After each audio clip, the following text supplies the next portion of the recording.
ठीक है भाई, स्टार्ट करते हैं फिर। अच्छा, यस सर। जो जिंट फंक्शन एंड फ्रैक्शनल पार्ट पे तो आपने अच्छी खासी प्रैक्टिस कर ली होगी, क्योंकि you got I think 2 or 3 lectures probably, right? Yes sir. ठीक है, तो उस पर मैं एक दो ऐसे जनरल क्वेश्चन दूंगा लास्ट में, क्लास के एंड में। और फिर नेक्स्ट क्लास में उसको आप ट्राई करना, फिर डिस्कस करेंगे। देख, बेसिकली वो कॉन्सेप्ट से रिलेटेड एक प्रॉब्लम होगी, एक दो प्रॉब्लम होगी, और उसका आप अटेम्प्ट देंगे, बाद में डिस्कस करेंगे, खुद ट्राई करना होगा उसको। ठीक है, तो let's begin with the next article. हम लोग कंपोजिशन ऑफ फंक्शन पे डिस्कस करने जा रहे हैं। Composite function and composition of function काफी इंपॉर्टेंट बात है, क्योंकि इसी पर बेस्ड होगा इन्वर्टिबिलिटी ऑफ फंक्शन।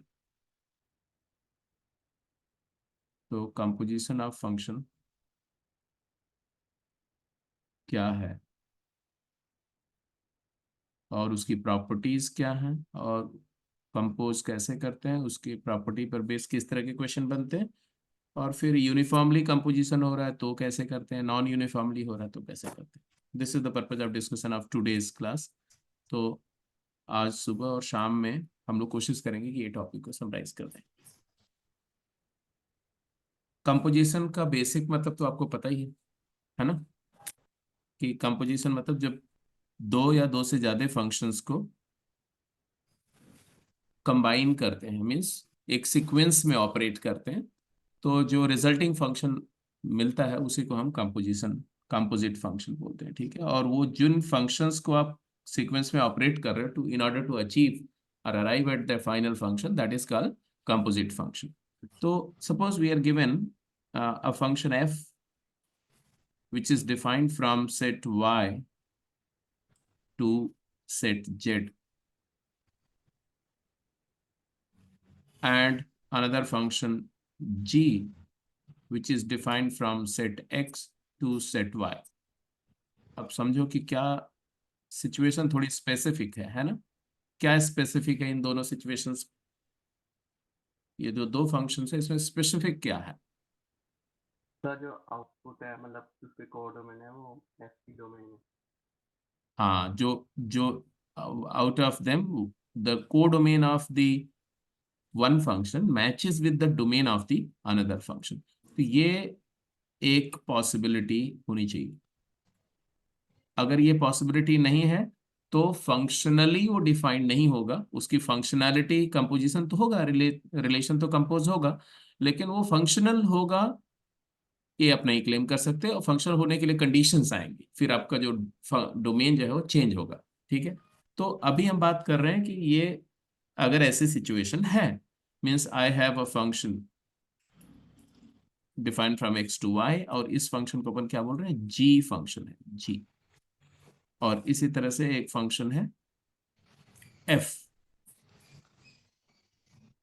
वो डिफाइन कहाँ से कर रहा हूँ, वाई सेट से जेड सेट पे डिफाइन कर रहा है, ये एफ फंक्शन है।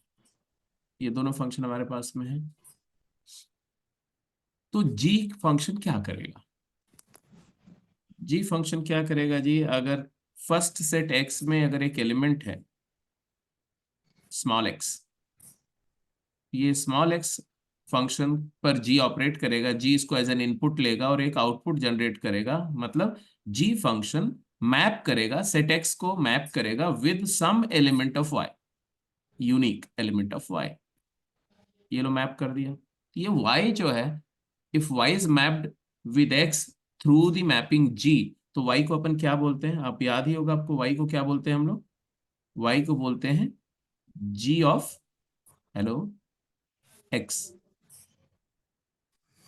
एंड बिकॉज f फंक्शन की प्रॉपर्टी क्या है, f फंक्शन y सेट के हर एक एलिमेंट को z सेट के किसी यूनिक एलिमेंट के साथ मैप करता है। तो y को अगर f फंक्शन एक इनपुट जैसा लेता है, तो f फंक्शन क्या करेगा, y के कॉरस्पॉन्डिंग एक आउटपुट जनरेट करेगा। मतलब y को मैप करेगा किसके साथ, किसी स्मॉल z एलिमेंट के साथ मैप करेगा। स्मॉल z कहाँ है, कैपिटल Z का एलिमेंट है। तो z को आप क्या बोलेंगे, बोलो? z फंक्शन तो को अपन वाई क्या बोलेंगे? Of y. हाँ, जेड फंक्शन को आप बोलेंगे f of y. Very correct. और एफ ऑफ वाई आपने जैसे ही बोला जेड को, तो y इटसेल्फ क्या है? y जो है g ऑफ x है। तो इसी को आप बोल सकते हैं कि f ऑफ y की जगह क्या लिख सकते हैं? g of x। तो अब आप कनेक्टिविटी सोचो कि ये हो क्या रहा है। हो ये रहा है कि अगर मैं ये जो पोर्शन है इसको, इस पोर्शन को सीन से हाइड कर दूं, वाई सेट को सीन से हटा दूं, उसको बैकग्राउंड में डाल दूं, और आपको सिर्फ दो ही सेट विजिबल हैं, एक सेट एक्स विजिबल है और एक सेट जेड विजिबल है, तो आपको क्या दिख रहा होगा? if you don't look at the middle one, middle set, and you are only given the permission to observe the x and z, then आपको क्या अपीयर होगा? किसी ऑब्जर्वर को क्या अपीयर होगा? उसको अपीयर होगा कि भाई एक मशीन है जो ऑपरेट कर रही है कहां से कहां पर? एक मशीन ऑपरेट कर रही है कहां से कहां पर? एक्स सेट से जेड सकते। जेड सेट पे ऑपरेट हो रही है। ऐसे ऐसे कोई मशीन ऑपरेट हो रही है। हालांकि ऐसी कोई मशीन नहीं है, लेकिन ऐसा अपीयर होगा। और वो क्या कर रही है? वो एक्स एलिमेंट के कॉरेस्पॉन्डिंग एक एलिमेंट, एक आउटपुट जनरेट कर रही है। वो आउटपुट क्या है? जेड। सच दैट जेड क्या है? उसी मशीन को, इस अपरेंट मशीन को हम लोग क्या बोलते हैं? इसी अपरेंट मशीन को हम लोग बोलते हैं एफ ओ जी। और इस एफ ओ जी मशीन का इनपुट क्या है? एक्स है, और आउटपुट क्या है? जेड है। तो हम बोलते हैं कि whenever such function small f and small g exist, then there exist a function called as f o g such that. ये एफ ओ जी कहां से कहां ऑपरेट करेगा? इसका डोमेन सेट होगा कैपिटल एक्स, और कोडोमेन सेट क्या होगा? Capital z. Such that, such that for all x belonging to capital X, बोलो क्या होगा? there will be a small z belonging to small z belonging to capital Z, such that small z will be equal to f of g of x, FOG of x, which is evaluated as F image of G image of x। तो इसी machine को क्या बोलते हैं हम लोग? तो सच FOG is called composite machine, composite function।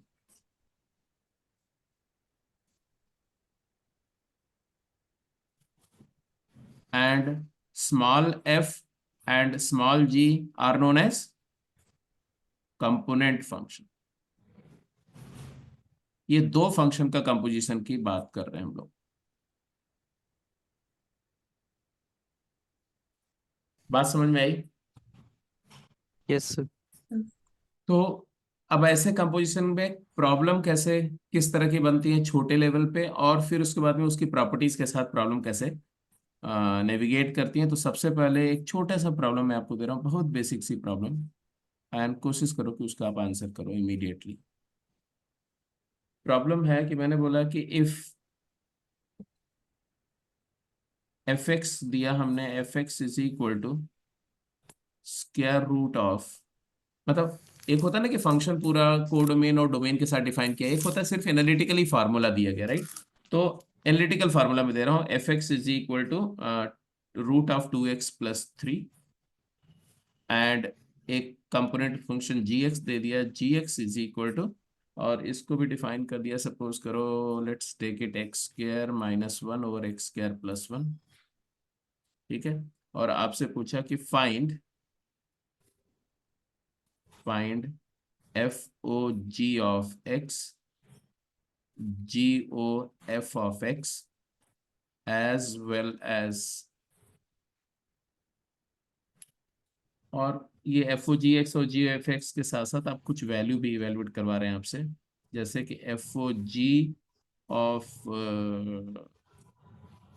Zero निकाल लो, जी ओ एफ ऑफ 1 निकाल लो, एफ ओ जी ऑफ 2 निकाल लो। चलो,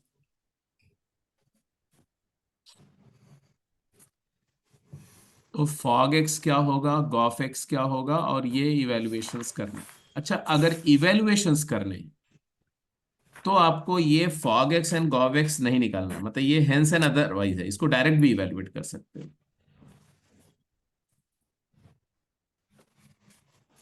तो इसमें ये तीनों जो बातें आपसे पूछी जा रही हैं ये इंडिपेंडेंट है, आप चाहो तो ये सब आप डायरेक्टली निकाल सकते हो अलग अलग। जैसे अगर मेरे को एफ ओ जी जीरो चाहिए तो क्या करेंगे?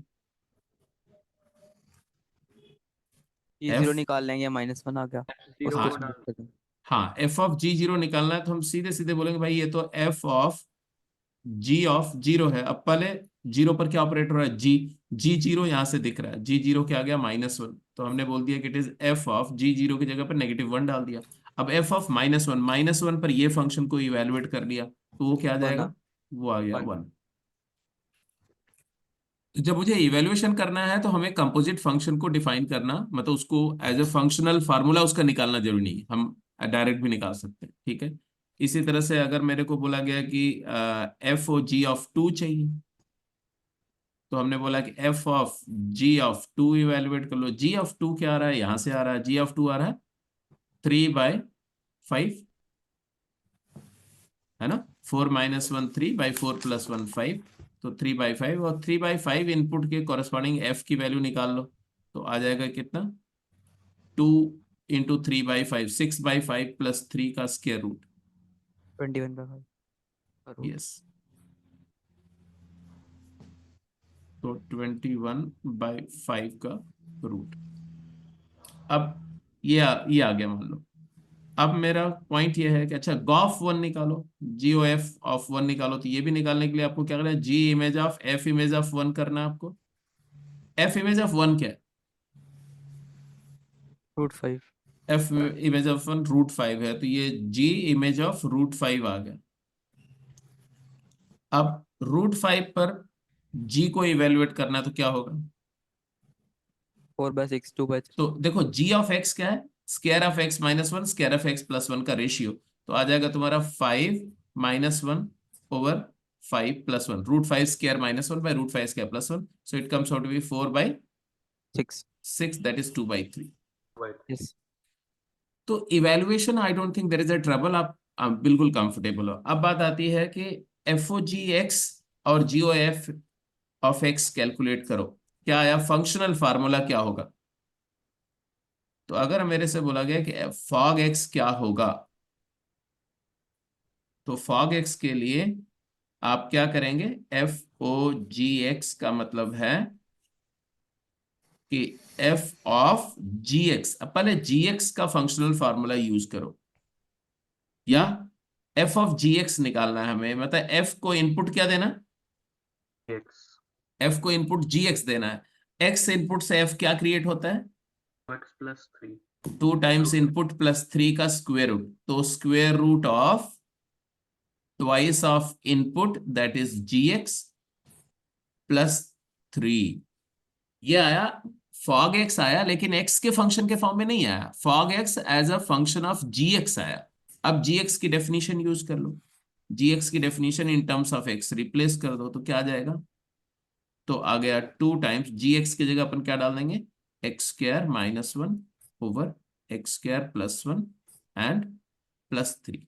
अब इसको सिंप्लीफाई कर लो, सिंप्लीफाई करोगे तो आपको 5x² fog x + as a 1 function of x आ गया, + कितना आया, 5x² + 1 / x² + 5x² + 1/x² + 1 का स्क्वायर। ये तुम्हारा फॉग एक्स आ गया। अब जरा गॉफ एक्स कैलकुलेट करते हैं।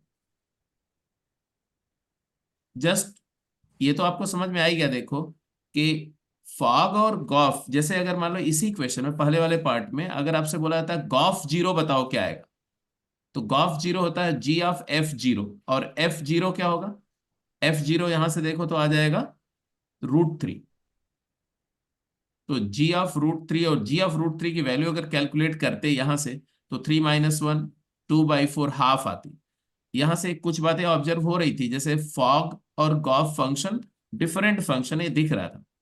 फॉग जीरो हमारा क्या आया था, 1, और गॉफ जीरो क्या आ गया, हाफ। तो यहां से ये सेंस तो आ रहा है कि अगर कंपोजिशन में कंपोनेंट फंक्शंस का ऑर्डर चेंज करते हो तो फंक्शन जो मशीन बनती है वो डिफरेंट बनती। तो ऑर्डर इनवेरिएंट है, कम्यूटेटिव नहीं है कि फॉग और गॉफ सेम है, किसी भी ऑर्डर में उनको ऑपरेट करो। ऑर्डर इंपॉर्टेंट है कंपोजिशन में, दिस इज वेरी क्लियर। अब हाँ चलिए फिर बताइए, दूसरा फंक्शन का फार्मूला क्या है, गॉफ का रिवर्स कंपोजिशन किया तो फार्मूला क्या है। x+1/x+2। +2। हाँ जी, तो g ऑफ एफ एक्स निकाल रहे हैं आप गॉफ एक्स के लिए, और g ऑफ एफ एक्स का मतलब हो गया कि gx का डेफिनेशन यूज करो और इसमें x की जगह एफ एक्स डालो तो आ जाएगा एफ एक्स का स्क्वायर -1/f(x)² +1। अब एफ एक्स हमारा कैसा फंक्शन है, 2x+3 square root of 2x+3, तो एफ एक्स स्क्वायर क्या आएगा यहाँ से, यहाँ पर एफ स्क्वायर एक्स की वैल्यू क्या आएगी, 2x+3, सिंपल पॉलिनोमियल फंक्शन है, रिप्लेस कर दो, 2x+3 -1/2x+3 +1, तो फाइनल फंक्शन क्या है, 2x+2/2 टाइम्स x+4, तो फाइनली ये आ जाएगा x+1/x+2। बोलो हाँ सही है कि नहीं। Yes sir. तो ये जो फाइनल आउटकम है, इधर देखो जिसको हम फॉग एक्स बोल रहे हैं और इधर देखो जिसको हम गॉफ एक्स बोल रहे हैं, ये दोनों आउटकम्स क्या बता रहे हैं, ये बता रहे हैं कि fog x and gof x are not necessarily same. Same हो भी सकते हैं but they are not necessarily same. I hope you can see fog of x is not necessarily equal to gauge x, दोनों अलग अलग functions है, कुछ specific cases में वो सेम भी हो सकते हैं, हमें नहीं बोल रहे हैं कि हमेशा ही अनइक्वल होंगे। दूसरा, डोमेन भी देखो, तो डोमेन कंडीशन भी दोनों की अलग अलग होगी, है ना। तो प्रॉपर्टीज की बात अब करते हैं, तो लिखेंगे प्रॉपर्टीज ऑफ कंपोजिट फंक्शन, यहां तक हटा दो, मैं इस स्लाइड को आगे चलो मूव करो। Yes sir. Yes sir. तो प्रॉपर्टीज ऑफ कंपोजिट फंक्शन, कुछ प्रॉपर्टीज ऑलरेडी आप जानते हो तो उसको मैं स्ट्रेट अवे लिखते जा रहा हूँ, मेंशन करते जा रहा हूँ। जैसे डोमेन वाली प्रॉपर्टी आप जानते हो ना, domain of f o g of x क्या होता है, it is collection of x such that x belongs to domain of g and g of x belongs to domain of f. I hope you agree. Yes sir.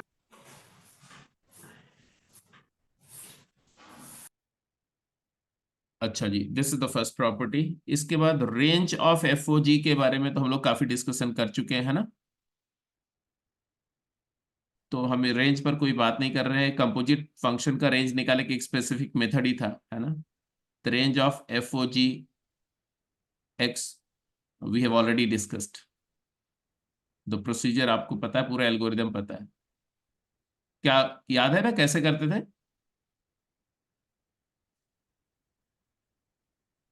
Yes sir. तो f o जी का range निकालने के लिए क्या करते थे, जी x की और एफ एक्स की मोनोटोनिसिटी, कि कहाँ वो इंक्रीज कर रहे हैं कहाँ डिक्रीज कर रहे हैं, फिर उसका मोनोटोनिक इंटरवल निकाल लेंगे और हर एक मोनोटोनिक इंटरवल में डोमेन से स्टार्ट करेंगे और पहले जी ऑपरेट करेंगे, इनइक्वालिटी को ऑपरेट करेंगे on the basis of whether g is increasing और डिक्रीजिंग फंक्शन, और उसके बाद एफ को, और फाइनली आपको रेंज मिल जाएगी। तो that procedure already you know, तो इसकी हम बात नहीं कर रहे, ठीक है। इसके बाद ये बात आपको याद रखना है, it is not commutative operation, तो कंपोजिशन इज नॉट कम्यूटेटिव, तो f o g of x is not equal to g o f of x.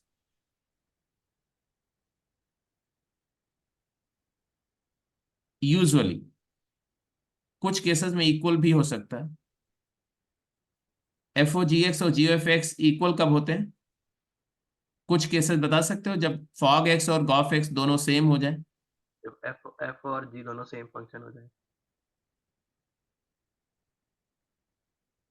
चलो when f x equal to g x हो जाए, और बस यही पॉसिबिलिटी हो सकती है। एफ एक्स की कोई पावर हो और जी एक्स की कोई और पावर हो। और एक पॉसिबिलिटी ये भी तो हो सकती है कि इन दोनों में से कोई एक कांस्टेंट फंक्शन हो जाए,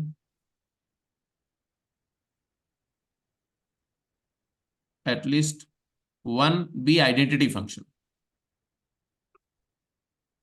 अगर इन दोनों में से कोई एक आइडेंटिटी हो जाए,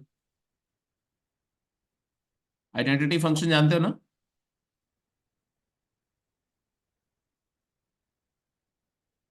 अरे जैसे एफ एक्स अगर एक्स हो गया, जी एक्स कुछ भी हो, तो फॉग एक्स क्या होगा? F o g of x क्या होगा? तो एफ जी एक्स, और एफ जी एक्स क्या हो जाएगा? जी ऑफ एक्स हो जाएगा। और जी ऑफ एफ एक्स क्या होगा? बिकॉज एफ एक्स तो एक्स है, तो it is g of x, तो दोनों ही सेम हो जाएंगे ना।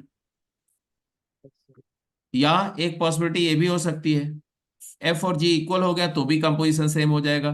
दोनों में से कम एक आइडेंटिटी फंक्शन हो गया तो भी कंपोजिशन सेम आ जाएगा, reverse and forward composition.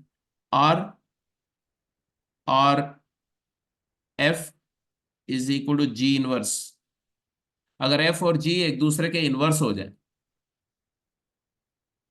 Ji is equal to F inverse, तो भी कंपोजिशन सेम हो जाएगा। मैंने बोला ये कुछ पॉसिबिलिटीज हैं, बट एक बात याद रखो जो मैं बोल रहा हूं, ऐसी कोई कंडीशन नहीं है। ऐसा भी हो सकता है कि दो इंटायरली डिफरेंट फंक्शन हो और उनका दोनों forward as well as reverse composition same आ जाए। तो एंड मेनी मोर, तो and many more possibilities may be there. जब करेंगे तो आपके सामने ऐसे एग्जांपल्स भी आएंगे। तो पहली बात समझ में आ रही है, डोमेन कैसे निकालेंगे, रेंज की बात पूरी रिकॉर्ड होनी चाहिए। हाँ, रेंज ऑफ जी एक्स वही तो लिखा है यहाँ पर, देखो ना, g x belongs to domain of f. मतलब जी एक्स की जो आउटपुट है, output of g x must lie in the domain of f. Mister Pravir, ये पहले बोला गया है बेटा, ठीक है। तीसरी चौथी बात जो आपको याद रखनी है, ये बातें बहुत इंपॉर्टेंट है, वो क्या है? Composition is associative in nature, commutative नहीं है बट एसोसिएटिव है। Composition of function associative nature का होगा। मतलब क्या हुआ? मतलब कि अगर तीन फंक्शन है, f of g of x, और इसके ऊपर आपने एच ऑपरेट किया, h of f of g x लिखा, या यही को आप एच ओ एफ पहले कैलकुलेट करके फिर इसमें जी एक्स इनपुट दो। बात सही है? कुछ बात समझ में आ रही? Yes sir. एच एच और एफ को कंपोज करो, फिर उस पे जी, उसको जी एक्स इनपुट दो, या एफ और जी को कंपोज करो और उसको उसको एच में एज एन इनपुट दो। या मैं इसको ऐसे लिख दूं तो ज्यादा बेटर होगा, f o g of x. तो एसोसिएटिव नेचर का है, प्रोवाइडेड कि ये तीनों कंपोजिशन डिफाइंड हो, मतलब फॉग भी डिफाइंड हो और एच ओ एफ भी डिफाइंड हो। अगर ये डिफाइंड है तो हमेशा इक्वल होंगे। अब हो सकता है कोई एक डिफाइंड हो दूसरा ना डिफाइंड हो, तो वो अलग बात है, ठीक है। कम्यूटेटिव नहीं होगा। एसोसिएटिव की बात तो मैंने बताई कि एसोसिएटिव होगा, ठीक है। जैसे एसोसिएटिव पर एक छोटा सा क्वेश्चन ले सकते हैं आप, अगर आप लेना चाहें तो। Yes sir. जैसे मान लो कि मैं एक सिचुएशन देता हूं कि एफ एक्स जो तुम्हारा है वो है 1/x, और जी एक्स है वो है x² + 3, और एच एक्स जो है वो है 2x + 4। अब आप फटाफट जरा एफ ओ जी बताओ क्या होगा, एफ ओ जी एक्स क्या होगा? एफ ओ जी एक्स मतलब है कि 1/gx होगा, और 1/gx का मतलब क्या हो गया? 1/x² + 3। वेरी करेक्ट, 1/x² + 3 हो गया। और जियो, और फिर एच ओ एफ एक्स क्या होगा? H o f of x क्या होगा? It is h image of f x होगा। और 2/x h, plus 2x square plus 3 plus 4। हाँ 2f(x+4) इसको लिखोगे बेसिकली, और fx की वैल्यू है 1, तो 2/x+4 आ गया ऐसा, है ना। इसको लिखना चाहो तो 2+4x/x भी लिख सकते हो। अब एच ओ एफ एक्स आ गया, एफ ओ जी एक्स आ गया। अब मेरे को करना है ये फाइंड करना है ये, तो इसका मतलब क्या हुआ, इसका मतलब हुआ कि हम नहीं, पहले ये कैलकुलेट कर, चलो इसको करते हैं। तो एच में हमें क्या इनपुट देना, फॉग एक्स। तो अगर कोई बोलता है एल एच एस क्या है, तो एल एच एस हमारा है H of fog x. Fog x हम पहले कैलकुलेट कर चुके हैं, है ना। तो इसको हम लिख सकते हैं 2 टाइम्स fog x +4। मानते हो कि नहीं मानते हो इस वाली डेफिनेशन से। Yes sir. और फॉग एक्स हमारा आपको ऑलरेडी मिल चुका है, तो ये आ जाएगा 2/x² + 3 + 4। और आर एच एस अगर देखो, आर एच एस हमारा क्या होगा, आर एच एस होगा h o f of g x. H o f function हमारे पास ये है, और इसमें एक्स की जगह हम जी एक्स डाल रहे हैं, तो क्या आएगा, ये आ जाएगा तुम्हारा h o f of 2 g + x. 3 + 4। हाँ जीत आएगा 2+4 टाइम्स f(g(x) / f(g(x)। सिर्फ gx आएगा ना। हाँ 2 + 4 टाइम्स gx। सिर्फ जी एक्स आएगा। हाँ हाँ, f(g(x) नहीं, g(x) यहाँ भी जी एक्स है और यहाँ भी जी एक्स है, और फिर जी एक्स को रिप्लेस कर दो उसकी डेफिनेशन से, या ऐसे 2/(g(x+4) भी लिख सकते हो स्ट्रेट अवे। तो 2/(g(x) क्या आएगा, तो वही आ गया ना तुम्हारा, यस। है ना। इसको आप 2/(g(x+4) भी बोल सकते हो, और 2/(g(x+4) का मतलब होता है कि वही आ गया 2/(x²+3+4)। तो अल्टीमेटली वही सेम फंक्शन जनरेट हुआ, वो होना भी चाहिए। तो चाहे आप किसी ऑर्डर ऑफ एसोसिएशन चाहे जो रखो, आपका रिजल्ट सेम आएगा। तो एसोसिएटिव लॉ भी सिंपल है, समझ में आ रही बात। Yes sir. Yes sir. इसके अलावा property 5 says that if f and g दो फंक्शन हो, दोनों फंक्शन अगर 1 1 है, ठीक है, तो if f and g both injective function का कंपोजिशन भी इंजेक्टिव होगा, then f o g and g o f will be always injective. मैं चाहूंगा कि इसका आप लोग जो है वो रिगरस प्रूफ लिख के दिखाएंगे, आपके लिए ये होमवर्क है, proof.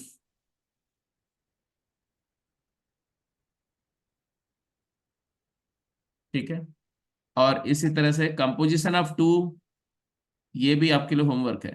Composition of two surjective function will always be surjective. composition of two surjective function will be surjective.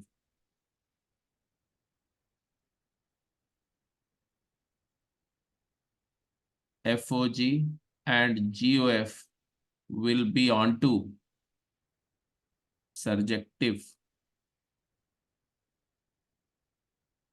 if both F and G are surjective. तो onto functions को onto से कंपोज करोगे तो onto आएगा, 1 1 को 1 1 से compose करोगे तो 1 1 आएगा। इसका मतलब है कि बाइजेक्टिविटी मेंटेन्ड, अगर दो बाइजेक्टिव फंक्शन है तो उनका कंपोज फंक्शन भी क्या होगा, बाइजेक्टिव होगा।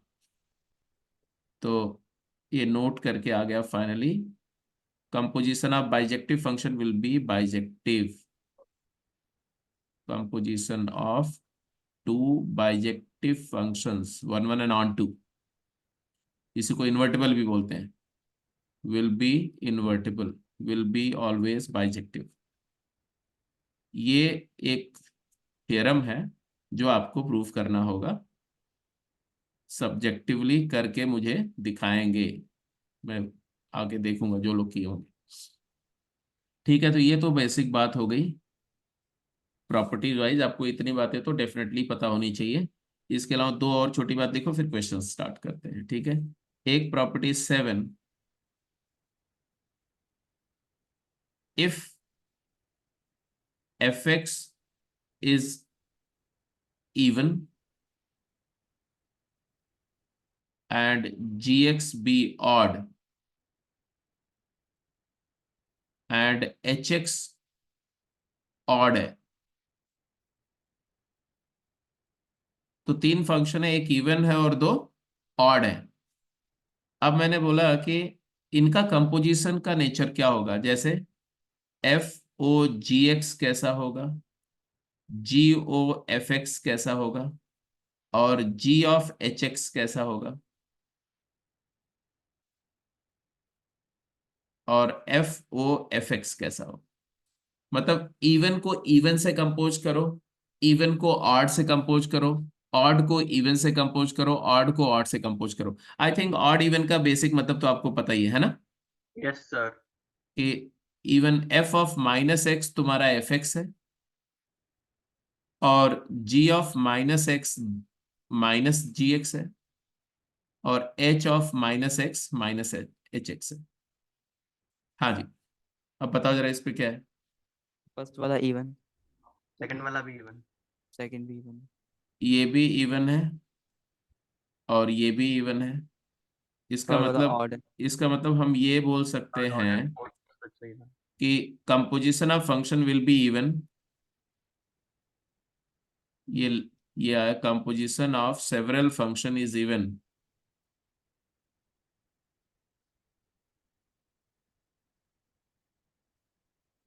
If at least one of them is even. क्या ये बात सही है? Others have to be odd. हाँ, बाकी फंक्शंस को ऑड होना पड़ेगा, अगर मतलब वो ऐसे ही ना हो यूनिवर्स। ऑड क्यों ना, उसमें कोई इवन है तो एक इवन है बट बाकियों को ऑड तो होना पड़ेगा। जरूरी है। जैसे अगर मैं बोला f of g of h of u of v of x, ऐसा कोई कंपोजिशन है, तो आप क्या बोलोगे कि एक को इवन और बाकियों को ऑड होना पड़ेगा? एटलीस्ट वन तो इवन हो बट बाकियों को तो। कम से कम एक इवन होना पड़ेगा, ये तो पक्का है। Yes. All can not be odd, ये पक्का है। कम से कम एक इवन होना पड़ेगा, ये बात बिल्कुल सही है। तो यहाँ लिखा है एटलीस्ट वन इज इवन, ये बात तो पक्की सही लिखी हुई, लेकिन एक कंडीशन और होनी चाहिए। क्या? कि सपोज अगर जी इवन है, अगर जी इवन है तो जी के प्रायर प्रायर टू जी जो भी कंपोज हुए हैं, प्रीवियसली कंपोज्ड, है ना, यस। ऑल, या ऐसा ऑल मत लिखो, ये लिखो, ये जो मैं बोल रहा हूँ ये बहुत इंपॉर्टेंट है, इसको ध्यान से सुनना। मैं थोड़ा डिफरेंट बात बोल रहा हूँ, जो आप सोच रहे हैं उससे थोड़ा सा डिफरेंट बोल रहा हूँ। None of component functions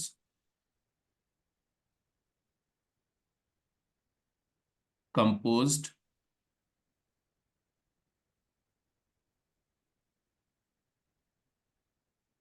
prior to G shall be neither even nor odd।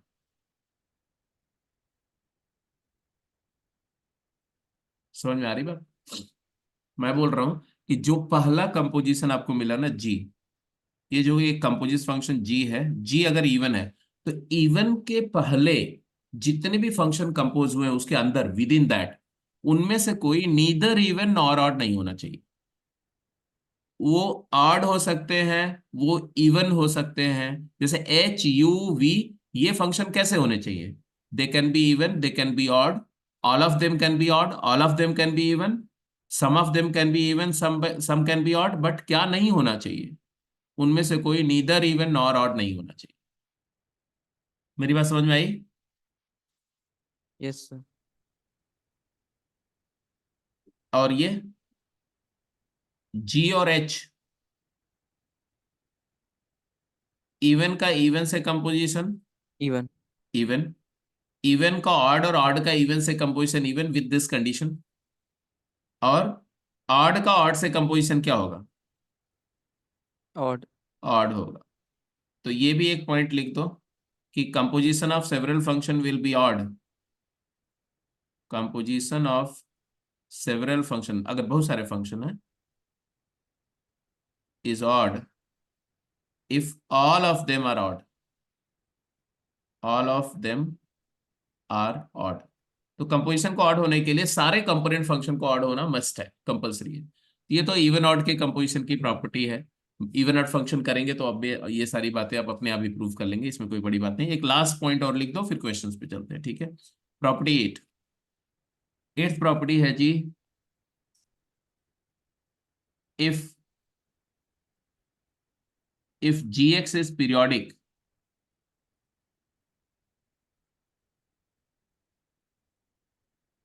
then f of gx will be always periodic, then f o g of x will always be periodic। ये बात सही है कि गलत? सही है sir. तो किसी पीरियोडिक फंक्शन पर कोई भी फंक्शन कंपोज करो, पीरियोडिक होगा। एंड उसका पीरियड क्या होगा? विद पीरियड ऑफ gx, जो gx का पीरियड होगा वो उसका पीरियड होगा। जैसे अगर आपसे बोला जाए कि e raise to the power sine of pi x periodic है, तो यस इट इज पीरियोडिक। इसमें कंपोजिशन क्या है? इसमें क्या कंपोज किया गया? इसमें कंपोज किया गया दो फंक्शन को। अगर मैं इसको f ऑफ gx बोलता हूं तो बहुत सारी कॉम्बिनेशन बनेंगे, लेकिन एक कॉम्बिनेशन इसमें ये हो सकता है कि जो तुम्हारा gx है वो है sine pi x, sine pi x, और जो fx है वो क्या है? e raise to the power x। हालांकि कॉम्बिनेशन और भी बन सकते हैं। एक कॉम्बिनेशन ये भी बन सकता है कि जो तुम्हारा gx है वो है 3 पाई एक्स, और जो fx है वो क्या हो? हेलो, अगर gx फंक्शन को मैं 3 पाई एक्स बोलूं तो fx को क्या बोलना पड़ेगा?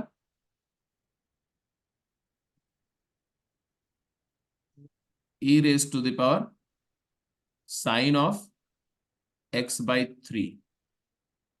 बोलो, हो सकता है कि नहीं हो सकता? मतलब मैं ये बता रहा हूं कि अगर मैं आपको एक फंक्शन दे दूं और मैं बोलूं कि ये दो फंक्शन का कंपोजिशन है, तो दोनों फंक्शन की इन्फिनिट पॉसिबिलिटीज हो सकती है। किसी भी गिवन कंपोजिट फंक्शन को इन्फिनिट डिफरेंट वे से दो कंपोनेंट फंक्शन में ब्रेक किया जा सकता है। Are you getting my point और नॉट? Yes sir. Yes sir.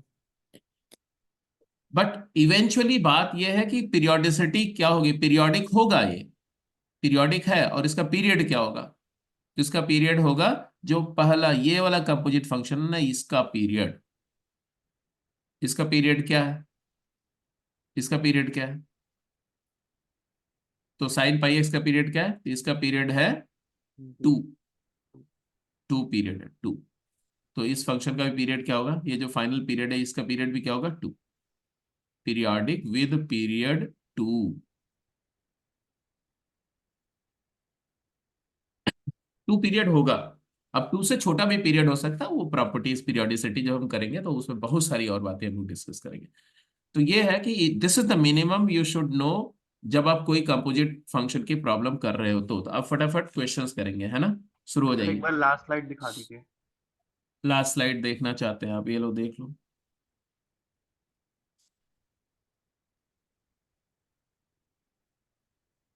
हाँ, डन सर। ठीक है जी। तो मैं क्वेश्चन दो आंसर करेंगे, ठीक है? तो पहला question,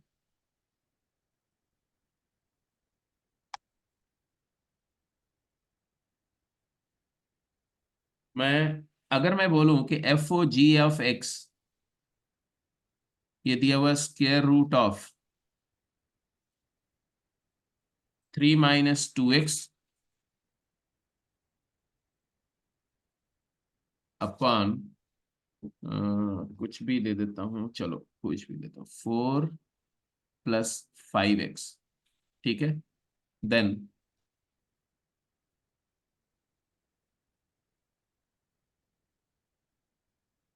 find the component function. Component function आपको निकालना है कैसे, केस वाइज। अगर मैं fx दे रहा हूं तो आपको gx निकालना है, और अगर मैं gx देता हूं तो fx निकालना है। जैसे fx मैंने दे दिया √(x−1), तो आपको बताना है gx क्या होगा। ऐसे ही दूसरे केस में हमने दे दिया कि gx दे दिया, gx अगर मैं दे देता हूं कि इट इज 2 + 3/x, तो आपको बताना है fx क्या होगा। फटाफट शुरू हो जाइए।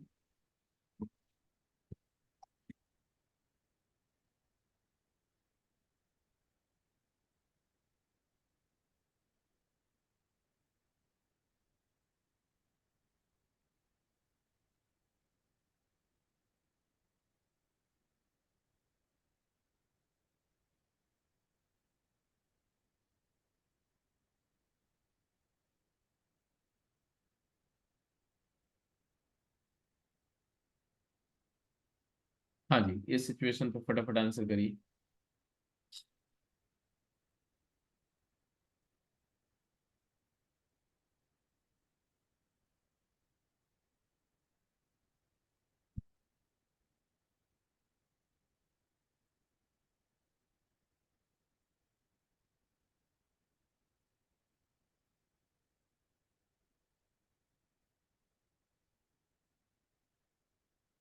मतलब ऐसे बहुत सारे अपने आप भी आप कॉम्बिनेशन बना सकते हैं। मैंने कुछ दे दिया कि एफ दिया, जी बताओ, जी दिया, एफ बताओ, एटसेट्रा। कैसे करेंगे पहले वाले पार्ट को? दोनों साइड अगर मतलब x की जगह जगह जी एफ एफ डाल दें, जी एफ एक्स डाल दें फर्स्ट वाले फंक्शन में। हाँ, फर्स्ट केस में अगर हमें एफ दिया हुआ है और जी निकालना है, और एफ ओ जी दिया हुआ, तो हम क्या करेंगे, हम स्ट्रेट अवे एफ एक्स की डेफिनेशन इस्तेमाल करेंगे इस केस में, और इस डेफिनेशन से हम ये क्रिएट करना चाहते हैं, तो एक्स की जगह क्या चाहिए, जी, तो replace x by g x. तो क्या आएगा, f of g x as a function of g x क्या आएगा, √(g(x−1)। तो एफ जी एक्स, ये वाली डेफिनेशन है, मेरे को एफ जी एक्स को जी एक्स के फॉर्म में एक्सप्रेस कर दिया, but F g x already given है क्वेश्चन में, यहाँ ये गिवन है, तो हमने ये चीज लिख दिया, it is equal to √3 - 2x/4 + 5x। ठीक है जी, ये सबसे आसान होता है कि अगर अगर आपको आउटर कंपोजिशन दिया हुआ है, आउटर कंपोनेंट दिया हुआ और इनर कंपोनेंट चाहिए, तो बहुत आसान होता है, बहुत आसान होता है। जैसे आप देख रहे हो कि इसका कैलकुलेशन करो तो आंसर आ जाएगा, कंपेयर कर दो दोनों को, तो इसको और इसको कंपेयर करो, तो रूट के अंदर की क्वांटिटी कंपेयर होनी चाहिए, क्योंकि रूट एक 1 1 फंक्शन है ना। स्क्वायर रूट एक्स जो है 1 1 है, 1 1 है, तो 1 1 फंक्शन की प्रॉपर्टी क्या होती है, 1 1 की प्रॉपर्टी होती है कि f(x1)=f(x2) इम्प्लाइज x1=x2। अगर 1 1 नहीं है तो ये बात जरूरी नहीं है। तो यहां से आ गया हमारा gx-1 क्या आ गया, 3 - 2x/4 + 5x। तो यहां से gx फंक्शन आ गया, gx से आ गया ऐड 1, इधर भी 1 ऐड कर दो, इधर भी 1 ऐड कर दो, इधर आ गया gx, इधर आ गया कितना, बोलो, 3x + 7 divide by 4 + 5x। Hello, सबको यही आ रहा है? Yes sir. Yes sir. अब एक दूसरी सिचुएशन की बात हो रही है, ये है, देखो ये जो आपने किया है क्या है कि गिवन आउटर कंपोनेंट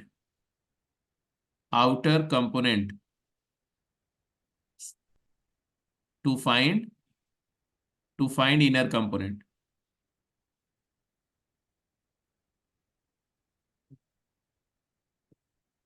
ये आसान है। दूसरा क्या था, given the inner component, outer component find करना। जी एक्स दिया हुआ है और एफ फाइंड करना है। अब क्या करेंगे? दोनों जी एफ एक्स के इसके ऊपर एफ ऑफ एट कर देंगे। तो 2 + 3/x को अगर हम टी लेट कर लें तो एफ ऑफ टी मिल जाएगा।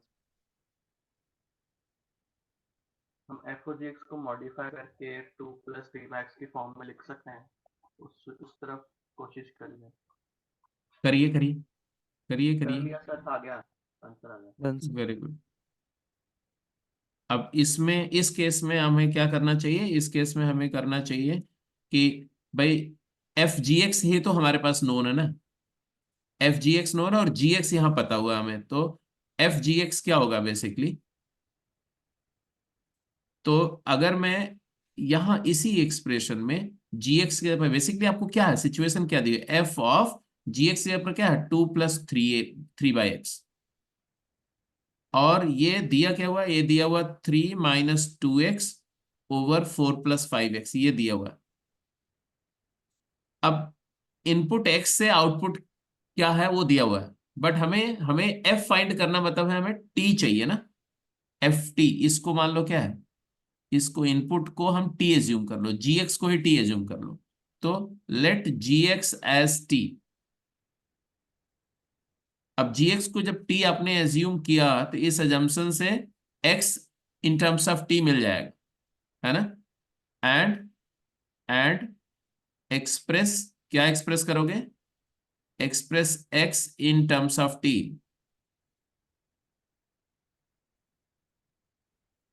तो अगर आप 2 + 3/x को t एज्यूम कर रहे हो, तो x को क्या एज्यूम कर रहे हो? 3/x = t - 2। तो x/3 = 1/t - 2। तो आपको मिल गया x की वैल्यू। अब ये x की वैल्यू यहां रिप्लेस कर देंगे, तो एफ टी हमारा ये आ गया ना, एफ ऑफ टी = अब ये राइट साइड में x नहीं चाहिए, हमें क्या चाहिए? t के फॉर्म में चाहिए ना। तो x in terms of t क्या है बोलो बेटा? 3/t - 2। तो 2 × t - 2/4 + 5 × 3/t - 2। और इसी को इवेलुएट कर लो, ये गेट द आंसर। ये आंसर आ जाएगा। 3 क्या आएगा? 3 - 12। 3t - 6, तो 3t - 12 हो गया।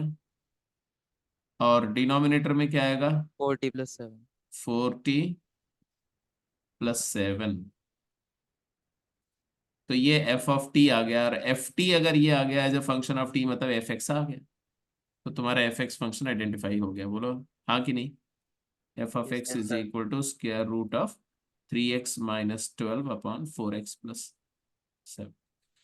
तो एक तो ये चीज होनी चाहिए कि दोनों में से कोई एक कंपोनेंट दिया हो तो दूसरा निकल जाए। अगर दोनों में अननोन दे दूं, दोनों कंपोनेंट अननोन है, तो इनफाइनाइट पॉसिबिलिटीज हो। ठीक है जी, क्लियर है? समझ में आ रही बात? बोलो। आगे कुछ क्वेश्चंस पे चलते हैं, फटाफट शुरू हो जाए जल्दी से।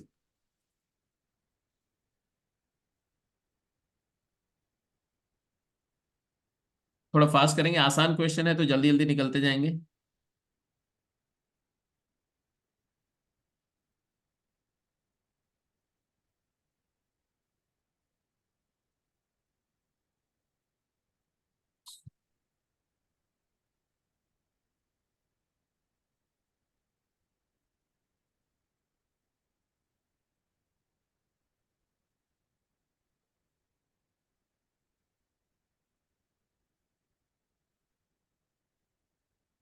पहला पार्ट तो हो ही गया होगा सबका।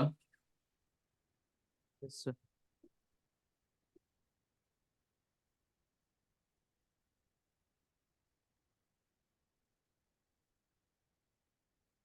हो गया सर, दोनों।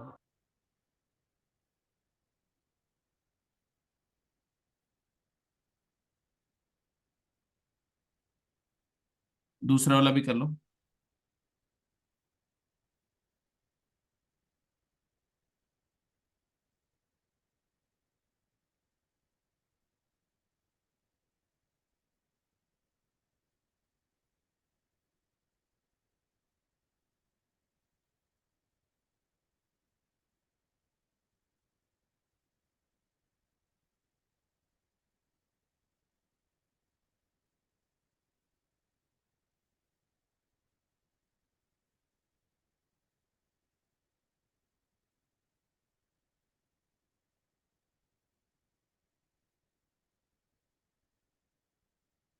एफ ओ जी एक्स यहाँ पर लिख ही दिया आपने, जी एक्स का square that is x minus 7 का होल स्क्वायर, और जी ओ एफ एक्स भी आपने निकाल लिया होगा। एक्स को -7। हाँ, एफ एक्स माइनस 7, और एफ एक्स माइनस 7 का मतलब हो गया कि एफ एक्स है एक्स स्क्वायर माइनस 7, तो ऑब्वियसली दोनों अलग अलग। दूसरा पार्ट, बी पार्ट में क्या किया आपने? एफ एक्स एक्स प्लस 1 का होल स्क्वायर है और g of f x x plus 1 है, तो जी एक्स होगा रूट एक्स।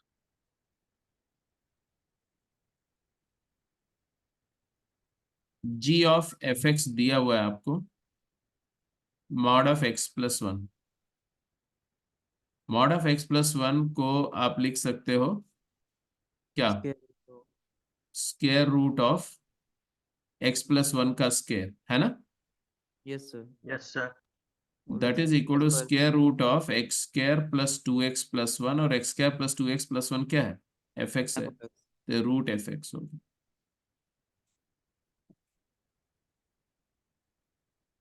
तो जी एफ एक्स अगर रूट एफ एक्स है, तो एफ एक्स को अगर मैं क्या मान लूं, एफ एक्स को टी एज्यूम कर लूं, तो जी ऑफ टी क्या हो गया? रूट एफ टी हो गया, root of t, sorry, root of t हो गया, and therefore you got the answer. तो जी एक्स रूट एक्स हो गया।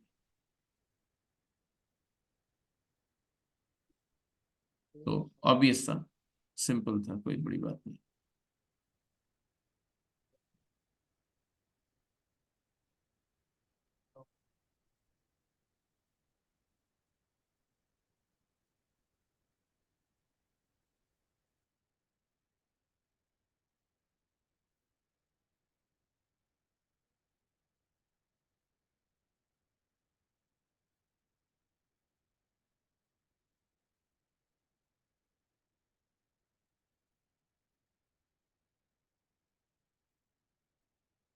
ठीक है, सर हाँ बोलो। सर अभी हम इसके बात कर रहे हैं, टॉपिक टेकअप करने वाले हैं आज की क्लास में, और will just practice question. Question करेंगे, क्वेश्चन अभी टॉपिक उसी में कुछ बात आएगी, क्यों, क्या हुआ, कुछ सर जरूरी है? एक्चुअली मैं स्कूल में बैठा हूँ और मेरा प्रैक्टिकल है 15 मिनट में। कोई बात नहीं है, just carry on, go go with your practical, वैसे भी ये आपको रिकॉर्डिंग मिल जाएगी, don't worry. Okay sir. And sir जो जो अदर क्लासेस है, क्योंकि अभी एक राहुल सर की क्लास मिस होगी और एपीएस सर की मिस होगी, so where can I get the recording for those lecture? Coordinate with Dheeraj sir. Okay, ठीक है, थैंक यू। हाँ चलो चलो भाई, कंटिन्यू करो। इवनिंग में भी आज क्लास होगी आपकी मैथ्स की। एफ एक्स दिया हुआ signum function of x, and g x दिया हुआ ये, तो एफ एक्स तो आपको पता ही है, सिग्नम एक्स क्या होता है? सिग्नम ऑफ एक्स होता है Mod basically, x by x। नहीं, मॉड एक्स बाय एक्स नहीं होता है। अगर x नॉन जीरो तो। हाँ, अगर एक्स नॉन जीरो है तो मॉड एक्स बाय एक्स के जैसा बिहेव करता है, और अगर एक्स जीरो है तब इसकी वैल्यू जीरो होती है। ये सिग्नम फंक्शन है, जिसको अगर आप बोलना चाहो तो इवेंचुअली ये हो जाएगा 1 0 -1, ये तीन आउटपुट देगा। एक्स पॉजिटिव है तो 1 आ जाएगा, एक्स जीरो है तो जीरो होगा, एक्स नेगेटिव है तो -1 होगा। ये है आपका सिग्नम फंक्शन का फाइनल डेफिनेशन। डोमेन और रेंज सारा कुछ दिख रहा है आपको। हाँ, अब बताओ।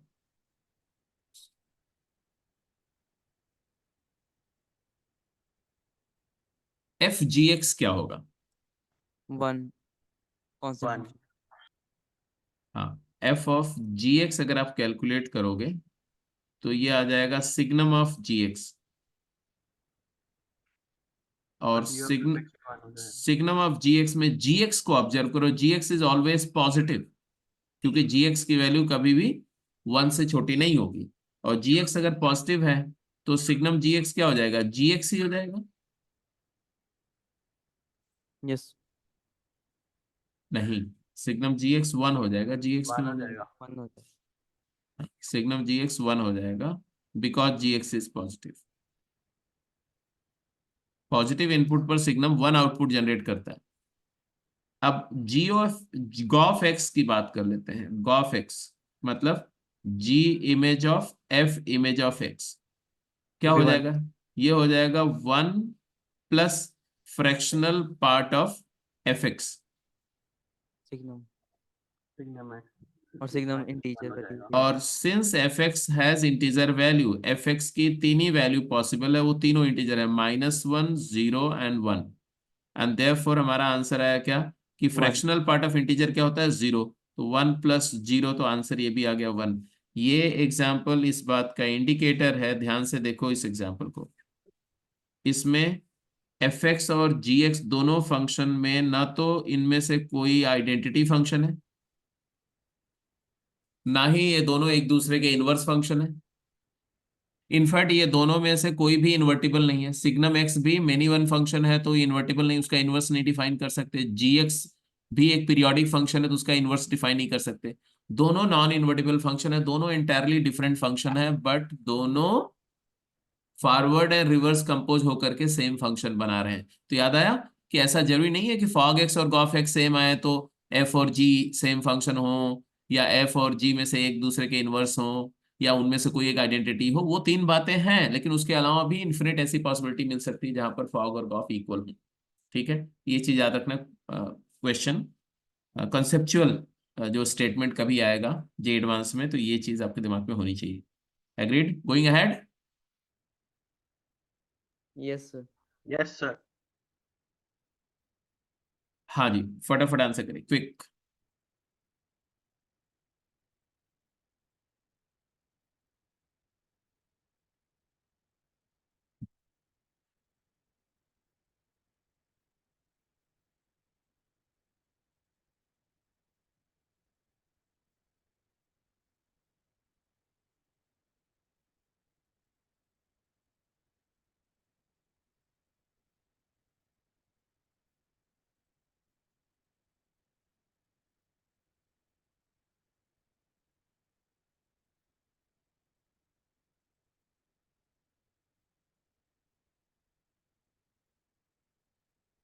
इसका डोमेन बताना है, एफ एक्स का डोमेन दिया हुआ।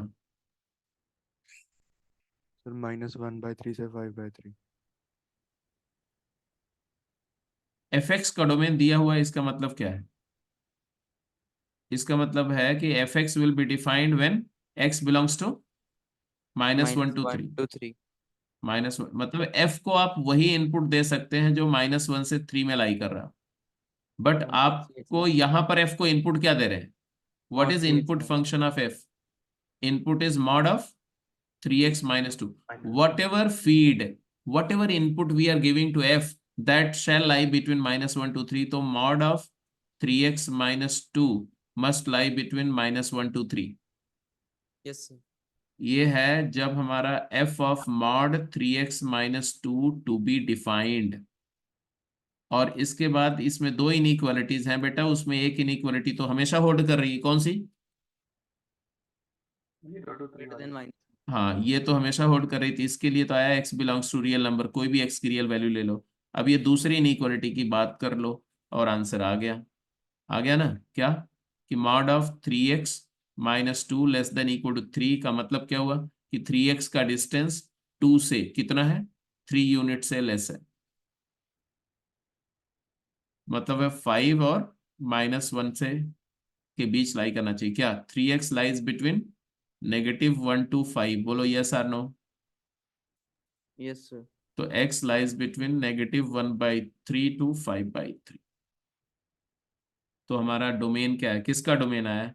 f ऑफ मॉड 3x - 2 का डोमेन क्या है? तो इसका डोमेन आया -1/3 to 5/3, both side closed. Agreed? Yes sir. इसका आंसर करो।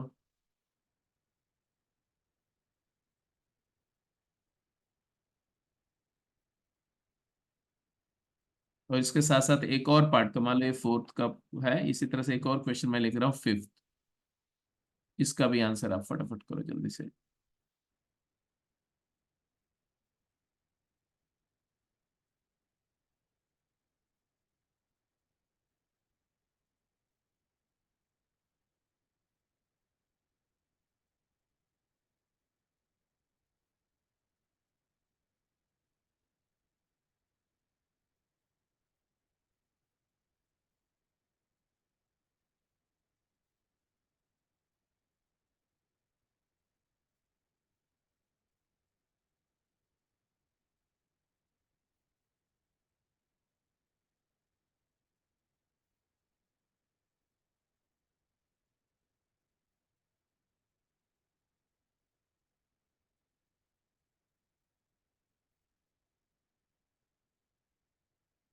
हाँ जी,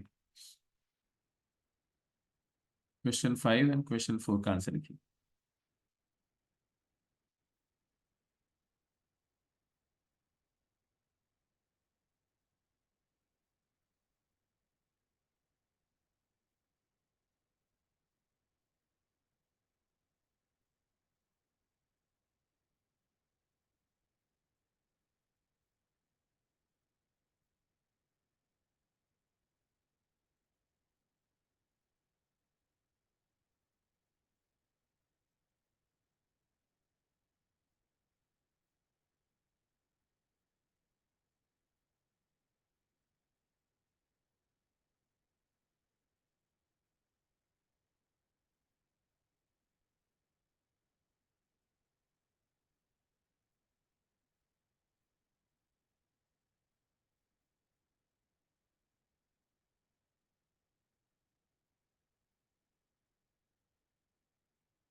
डन सर। सारे पार्ट हो गए बेटा? Yes sir. ग्रेट।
हाँ बताओ, अब सबको देख लो, सबका आ गया होगा आई थिंक आंसर अब तक।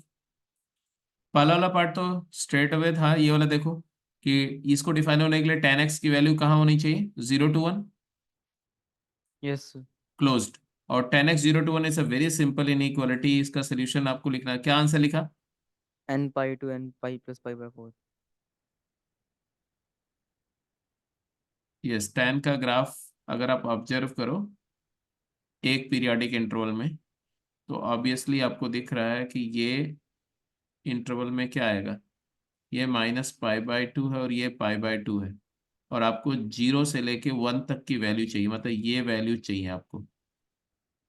तो हमारा जो डिजायर्ड इंटरवल सेट आया वो ये वाला है, ये 0 है। तो 0 से लेके ये वैल्यू कितनी है, π/4। तो ये आपका डिजायर्ड इंटरवल सेट है, इसी को जनरलाइज करना है। तो एक्चुअली आप बोलोगे कि x belongs to 0 to 4, 0 to π/4, but ये एक पीरियड का सोल्यूशन है। और हमें क्या करना है, पीरियोडिकली हर पीरियड में ऐसा सोल्यूशन मिलेगा तो 10 का पीरियड क्या होता है पाई, तो n पाई ऐड कर दो, तो n pi to n pi plus pi by 4। तो हमारा जो आएगा final answer x belongs to union of all such interval n pi comma n pi plus pi by 4 closed, और ये यूनियन में n क्या होगा, n बिलोंग्स टू इंटीजर। ये सोल्यूशन सेट आपका डोमेन। पांचवें क्वेश्चन का तीनों पार्ट का आंसर बोलो। फर्स्ट का -1 to 2। अच्छा, फर्स्ट का आंसर आया -1 से लेके 2 closed, open closed. -1 open and 2 closed. बोलो क्या हुआ प्रथम?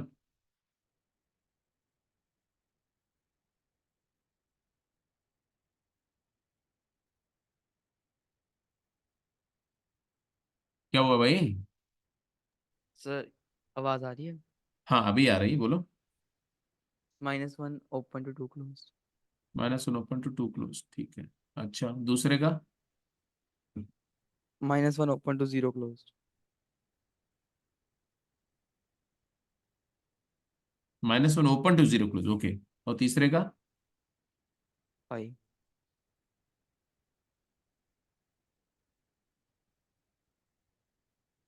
चलो जी, किसका इसका आंसर मैच कर रहा है?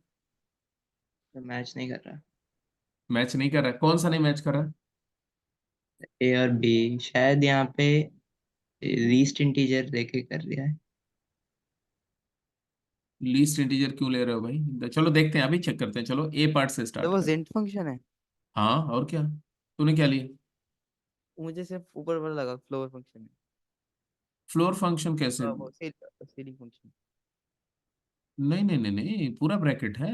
ये पूरा, इधर भी ब्रैकेट है, इधर भी ब्रैकेट है, इधर भी ब्रैकेट है, इधर भी, पूरा ब्रैकेट है। ठीक है सर, जेंट है।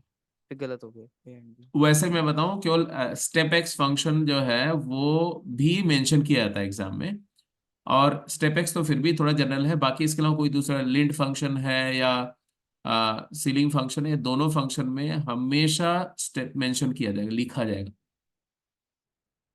वो स्टैंडर्ड फंक्शन नहीं है, उनको लिखना पड़ता है। डिफाइन तो कुछ भी फंक्शन कर सकते हैं आप, नियरेस्ट एंड भी डिफाइन कर सकते हैं, जो राउंड ऑफ करता है, नियरेस्ट इंटीजर फंक्शन। एनीवे, तो अभी इस पर आ जाओ। इसमें आपने क्या किया कि मॉड ऑफ स्टेप एक्स कहाँ लाई करना चाहिए, लेस देन इक्वल टू 2 होना चाहिए, -3 से 2 के बीच में होना चाहिए। ऑब्वियस सी बात है, मॉड है तो नेगेटिव नहीं हो सकता, तो इसको आप 0 से 2 के बीच में मान सकते हो। कोई नंबर का मैग्नीट्यूड 0 से 2 के बीच में, इसका मतलब वो नंबर जो है वो कहाँ होनी चाहिए, वो नंबर -2 से 2 के बीच में होनी चाहिए। Isn't it? अगर ये -2 से 2 के बीच में है तो x क्या होना चाहिए? तो आपको ये सब बातें तो बिल्कुल अच्छे से पता होंगी कि जिंट x अगर ग्रेटर देन n है तो x क्या होगा? x बिलोंग्स टू, अरे स्टेप x की वैल्यू n या n से बड़ी है तो x क्या होगा? x belongs to n to infinity. यहां पर n इंटीजर है, इफ n इज इंटीजर। अगर n इंटीजर नहीं है तब, जैसे अगर ऐसा हो कि जिंट x is greater than equal to 3/2, तो यहां से क्या आएगा? तो इक्वालिटी तो यहाँ होल्ड कर ही नहीं सकती, जिंट x की वैल्यू 3/2 के इक्वल तो नहीं हो सकती। तो ये 2 तक इक्वल, इसी को बोलेंगे हम कि इसका मतलब है कि जिंट x is greater than equal to 2, और फिर ये वाले फॉर्म में कन्वर्ट करके आंसर दे देंगे x belongs to 2 to infinity. Anyway, तो यहां पर हम बोलेंगे ये पहली वाली इनइक्वालिटी को रिजॉल्व करेंगे तो आएगा x belongs to what, -2 to infinity, and gint x less than equal to n का क्या आउटकम होता है जी? Gint x is less than equal to n, n एक इंटीजर है, तो इसका मतलब हुआ कि x belongs to negative infinity से लेके n+1 ओपन तक। बोलो हाँ या ना? तो यहां पर आएगा कि x belongs to minus infinity to 3 open. Yes sir. अब ये दोनों का इंटरसेक्शन जब लेंगे बेटा, ये वाले का और ये वाले का, तो हमारा आंसर आएगा x बिलोंग्स टू, बोलो, -2 क्लोज्ड से लेके 3 ओपन तक। यही आंसर सभी का आ रहा है? हेलो। Yes sir. अच्छा, इस बात को, ये तो मैंने दो इनइक्वालिटी में ब्रेक किया, और वो अगर आप लेक्चर मेरा जो हमने शेयर किया था उसको देखा होगा तो ये सारा डिस्कशन उसमें था, ये सब पूरा ऐसा ऐसा। बट अगर वैसे नहीं करना चाहते हो तो बहुत बेसिक तरीके से भी सोच सकते हो। क्या बेसिक तरीका है सोचने का? कि भाई जिंट एक्स हमेशा इंटीजर होता है, स्टेप एक्स की वैल्यू, बॉक्स एक्स इंटीजर होता है, इंटीजर होता है तो बॉक्स एक्स की वैल्यू क्या क्या होगी? तो बॉक्स एक्स की वैल्यू -2 से 2 में -2 होगी, -1 हो सकती है, 0 हो सकती है, 1 होगी, 2 होगी, दैट्स इट। अब इसका होता है एक्स बिलोंग्स टू, अब ये बेसिक डेफिनेशन से आ गया, -2 से लेके -1 यूनियन, -1 से लेके 0 यूनियन, 0 से लेके 1 यूनियन, 1 से लेके 2 यूनियन, 2 से लेके 3 ओपन तक। अब ये कनेक्ट हो जाएगा तो x बिलोंग्स टू क्या आ जाएगा? -2 से लेके 3 ओपन तक। That's not a big deal, simple बात है, सिंपल तरीके से इंटरप्रेट करो। अब ये जो बी वाला और सी वाला पार्ट आंसर तो आपने ठीक ही दिया है ना?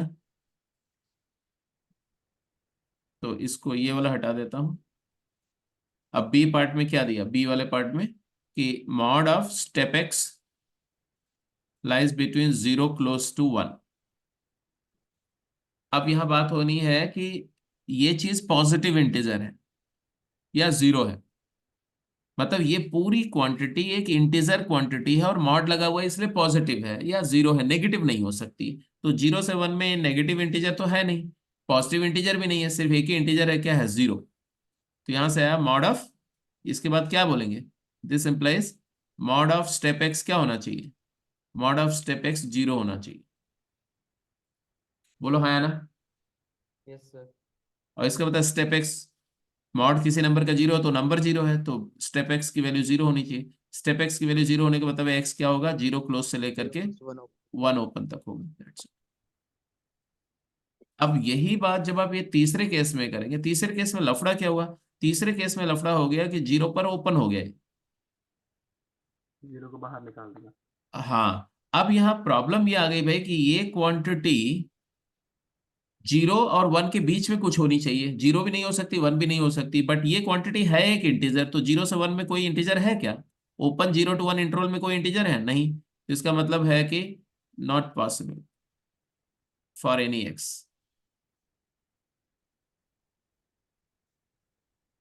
क्योंकि एक्स की कोई वैल्यू लो, स्टेप एक्स की वैल्यू इंटीजर होगी, इंटीजर का मॉड लेंगे तो भी एक पॉजिटिव इंटीजर आएगा, but unfortunately between 0 and 1 there is no positive integer, so 0 and 1 are successive integer, तो देयरफॉर आंसर आ गया नल सेट, कोई भी एक्स की वैल्यू नहीं आ रही इसमें।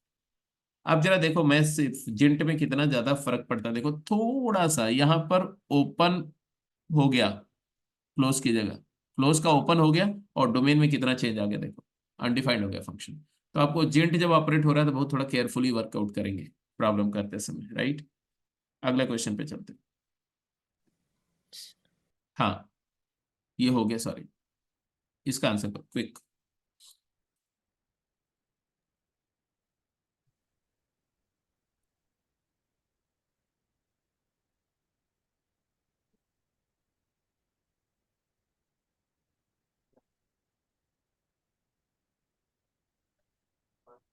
तो जो नॉन यूनिफॉर्मली डिफाइंड फंक्शंस का कंपोजिशन है, ये अभी तक हम लोग यूनिफॉर्मली डिफाइंड, दो फंक्शन है, दोनों की डेफिनेशन यूनिफॉर्म है, दोनों को कंपोज कर रहे हैं और रिजल्ट लिख रहे हैं।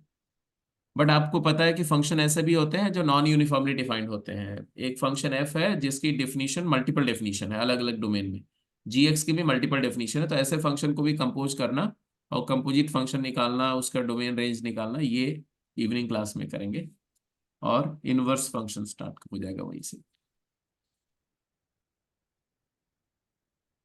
तो बोला गया एफ एक्स एक फंक्शन है, डेफिनेटली कंपोजिट फंक्शन है, log of 2 log x base 10 + 2 by -x over 100x। G x एक सिंपल फंक्शन है, फ्रैक्शनल पार्ट ऑफ एक्स, और बोल रहे हैं कि अगर f o g x exist कर रहा है तो उसका डोमेन क्या होगा, मतलब फॉग एक्स का डोमेन बताना। क्या होगा फॉग एक्स का डोमेन, ये बताना।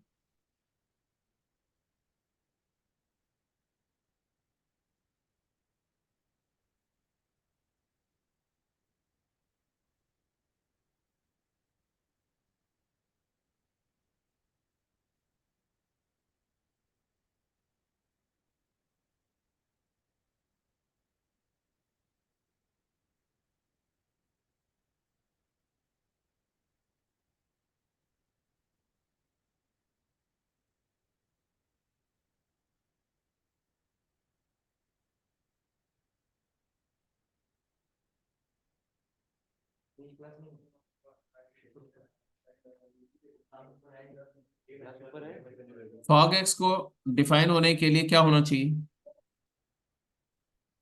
जी x lies in the domain of f, यही होना चाहिए ना।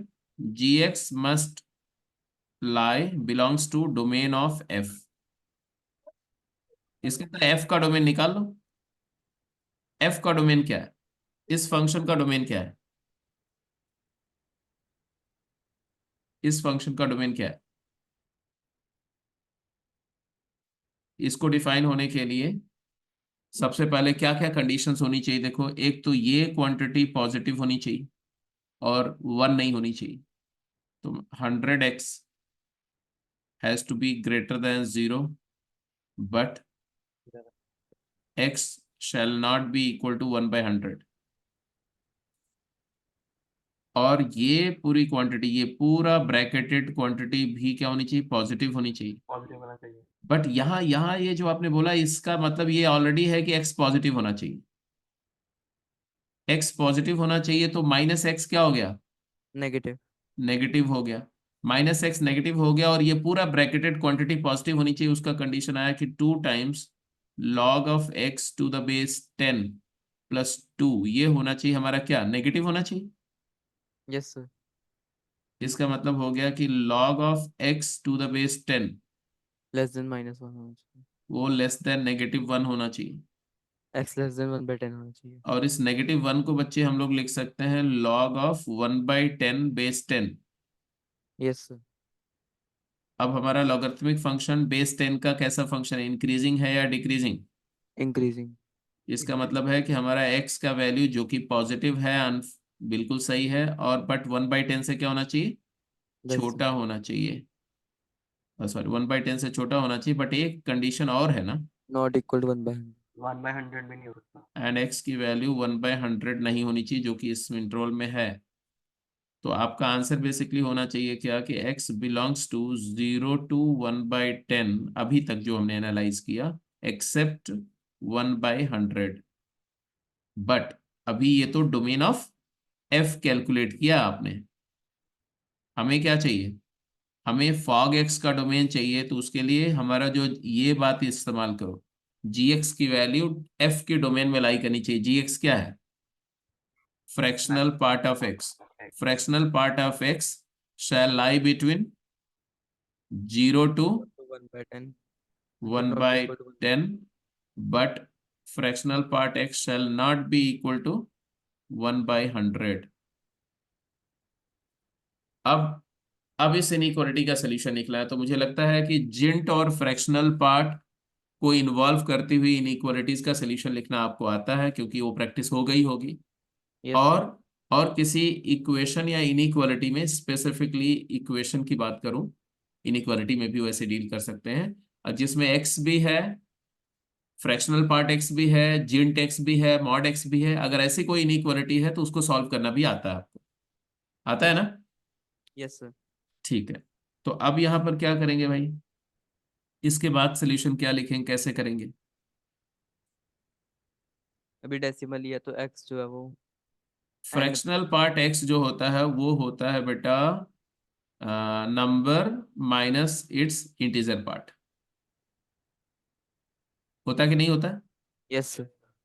तो मैं यहाँ लिख दूं एक्स, एक्स चाहिए मुझे, तो एक्स को पिक्चर में लाओ। X minus gint x lies between 0 to 1/10, and x minus gint x is not equal to 1/100। तो x आ गया क्या? जिंट x ऐड कर दो। x जो है इंटीजर पार्ट ऑफ x से स्टार्ट होगा, और इंटीजर पार्ट x प्लस 1/10 तक जाएगा, बट x की value integer part of x plus 1/100 नहीं होगी। अब इंटीजर पार्ट ऑफ x क्या हो सकता है? Integer part x can be any integer. Any integer. Let step x be n। अगर स्टेप x की वैल्यू कोई इंटीजर n है, then x belongs to, solution आया क्या, n to n plus 1/10 open except n plus 1/100। और ऐसे जो इंटरवल्स मिल रहे हैं, इन सारे इंटरवल्स का यूनियन जहां पर n क्या होगा, n being integer part of x and x can take up any value, तो आ गया कि n की कोई भी इंटीजर वैल्यू हो सकती है, तो n बिलोंग्स टू इंटीजर। ये आ गया तुम्हारा x यस का सर। सॉल्यूशन। अब n की वैल्यू आप देते जाओ, n 0 दे दो तो आ जाएगा 0 से 1/10 एक्सेप्ट 1/100। n को 1 दे दो तो 1 से लेकर के 1 प्लस 1/10 मतलब 11/10 माइनस 1 प्लस 100 1/100। ऐसे हर इंटरवल में से एक एक नंबर मिसिंग होगी।